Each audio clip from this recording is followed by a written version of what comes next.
Sinasabi ko ang katotohanan na kay Kristo, na hindi ako nagsisinungaling, na ako'y sinasaksihan ng aking budhi sa Espiritu Santo, na mayroon akong malaking kalungkutan at walang tigil na karamdaman sa aking puso, sapagat ako'y makapagnanasa na ako man ay takwil mula kay Kristo dahil sa aking mga kapatid, na aking mga kamag-anak ayon sa laman, na pawang mga Israelita, na sa kanila ang pagkukupkup, at ang kaluwalhatian, at ang mga tipan, at ang pagbibigay ng kautusan, at ang paglilingkod sa Diyos, at ang mga kapangakuan, na sa kanila ang mga magulang, at sa kanila mula ang Kristo ayon sa laman, na siyang lalo sa lahat, Diyos na maluwalhati magpakailanman, siya nawa.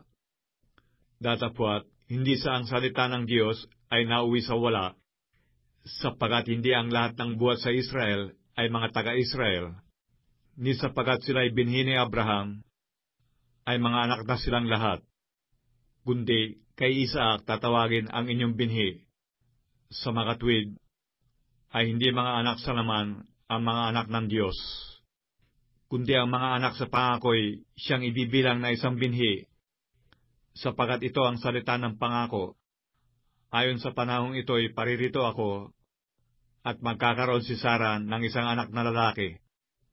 At hindi lamang gayon, kundi nang maipaglihinan ni Rebecca sa pamamagitan ng isa, ito ngay ng ating ama na si Isaac, sapagat ang mga anak ng hindi pa ipinanganganak at hindi pa nagsisigawa ng anumang mabuti o masama, upang ang layo ng Diyos ay mamalagi alinsunod sa pagkahirang, na hindi sa mga gawa, kundi doon sa tumatawag, ay sinabi sa kanya, ang panganay ay maglilingkod sa bunso, gaya ng nasusulat, si Jacob ay inibig ko, datapwat si Esau ay aking kinapuotan.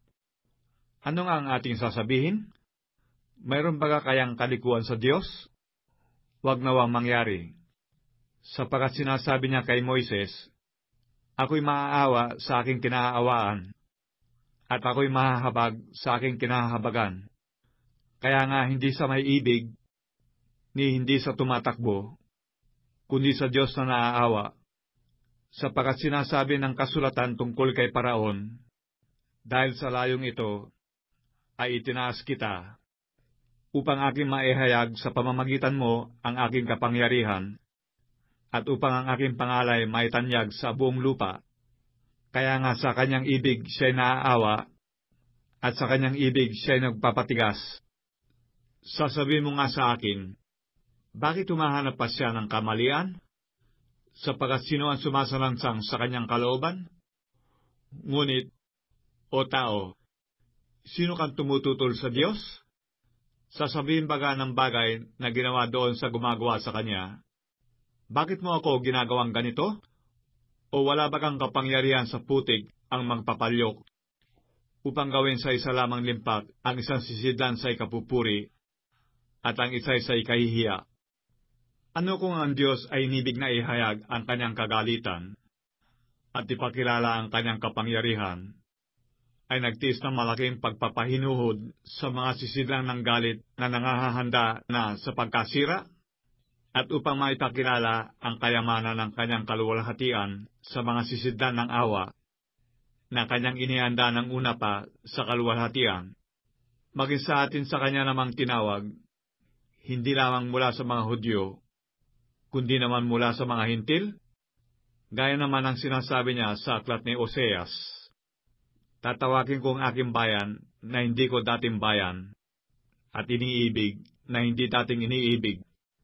At mangyayari, na sa dakong pinagsabihan sa kanila, kayo hindi ko bayan, at yan sila tatawagin mga anak ng Diyos ng buhay.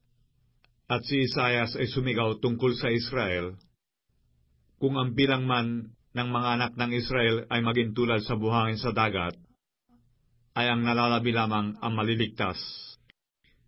Sapagat isasagawa ng Panginoon ang kanyang salita sa lupa, natatapusin at paikliin. At gaya ng sinabi ng una ni Isaias, kung hindi nag-iwan sa atin ng isang binhi ang Panginoon ng mga hukbo, tayo naging tulad sana ng Sodoma at gaya ng Gomora. Ano nga ang ating sasabihin? Na ang mga hintil na hindi na nagsisusunod sa katwiran ay nagkamit ng katwiran sa makatwid bagay ng katwiran ng pananampalataya.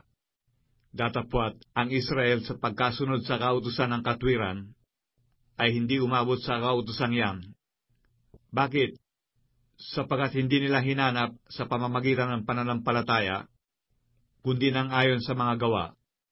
Sila'y nangatisod sa batong katitisuran, gaya ng nasusulat. Narito, inilalagay ko sa Sion ang isang batong katitisuran at batong pambuwal, at ang sumasampalataya sa kanya'y hindi mapapahiya.